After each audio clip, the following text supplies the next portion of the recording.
ఆడుదాం ఆంధ్ర వ్యవహారంలో కావచ్చు, ఇంకోటి కావచ్చు, ఏదైనా వ్యవహారంలో మీరే గనక కూటమి ప్రభుత్వం అయి ఉంటే రోజాని అరెస్ట్ చేస్తాను, అరెస్ట్ చేయను.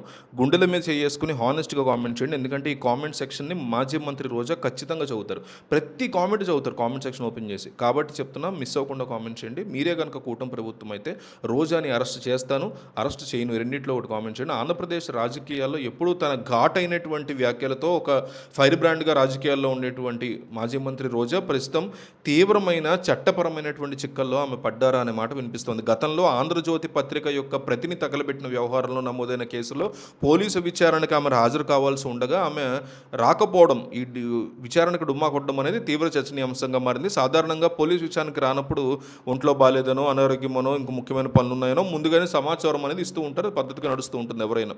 కానీ ఆమె ఎలాంటి ముందస్తు సమాచారం ఇవ్వకుండా విచారణకి హాజరు కాకపోవడంతో పోలీసులు కానీ ఇతర రాజకీయ వర్గాల్లో రకరకాల అనుమానాలు చాలా స్ట్రాంగ్గా వ్యక్తమవుతున్న పరిస్థితుంది. ప్రస్తుతం ఆమె నగర్లో కానీ హైదరాబాద్లో కానీ ఎక్కడ అందుబాటులో లేరనే మాట కూడా వినిపిస్తుంది. అరెస్టు భయం వల్లనే ఆమె చెన్నై వైపు వెళ్ళిపోయారు, పరారైపోయారు అనేటువంటి వార్తలు టీడీపీ మీడియాలో చాలా గట్టిగా వినిపిస్తున్నాయి. వైఎస్ఆర్సీపీలోని కొంతమంది ముఖ్య నాయకులు కేసులు నమోదు కాగానే బయట కనిపించకుండా, బయట ఎక్కడ ఉండకుండా ముందస్తు బెయిల్కి ప్రయత్నం చేయడం అనేది పరిపాటిగా మారుతుంది ఈ మధ్య. బెయిల్ వచ్చే వరకు మీడియా ముందుకు రాకుండా దాక్కోవడం, బెయిల్ వచ్చిన తర్వాత మళ్ళీ బయటకు వచ్చి మాట్లాడడం, ఇవన్నీ కూడా వాళ్ళు ఎప్పటికప్పుడు చేస్తున్నారు.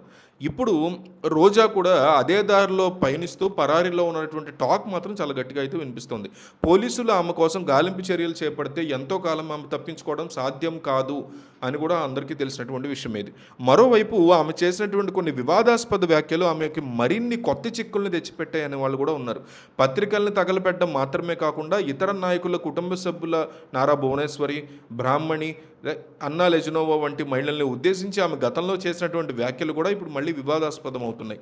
తమను తిట్టిస్తే ఊరుకోమని, తమకి సంస్కారం అడ్డు వస్తోందని అంటూనే వారి మీద తీవ్ర విమర్శలు గుప్పించడంతో ఆయా వర్గాలు ఆమె మీద మండిపడుతున్న పరిస్థితుంది అప్పటి నుంచి. ఈ వ్యాఖ్యల ఆధారంగా కూడా ఆమె మీద మరికొన్ని కొత్త కేసులు కూడా నమోదయ్యేటువంటి అవకాశం స్పష్టంగా ఉంది అనే వార్తలు కూడా వినిపిస్తున్నాయి మనకి. రాజకీయ మైలేజ్ కోసం ఇతరులని లక్ష్యంగా చేసుకోవడానికి అనవసర అంశాలని మధ్యలోకి లాగి మాట్లాడడం వల్లే ఆమె ఈ పరిణామాలు ఎదుర్కోవాల్సి వస్తుంది అనే వాళ్ళు కూడా ఉన్నారు. ఒకప్పుడు ఫైర్ బ్రాండ్ నాయకురాలుగా పెరిగినటువంటి రోజా ఇప్పుడు వరుస కేసుల భయంతో సైలెంట్గా ఉండిపోయారు అనే విమర్శలు చాలా గట్టిగా వస్తున్నాయి.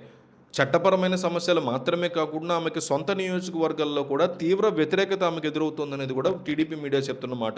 రాజకీయంగా చూస్తే రోజాకి రాబోయే రోజుల్లో కష్టాలు లేవు అని కూడా టీడీపీ సోషల్ మీడియాలో విపరీతంగా వైరల్ అవుతుంది. నగరీ ప్రాంతాల్లో కూడా ఆమె తీరు పట్ల వైసీపీ వాళ్ళే అసంతృప్తిగా ఉన్నారని కూడా ఒక రకమైన వార్త స్ప్రెడ్ అవుతుంది.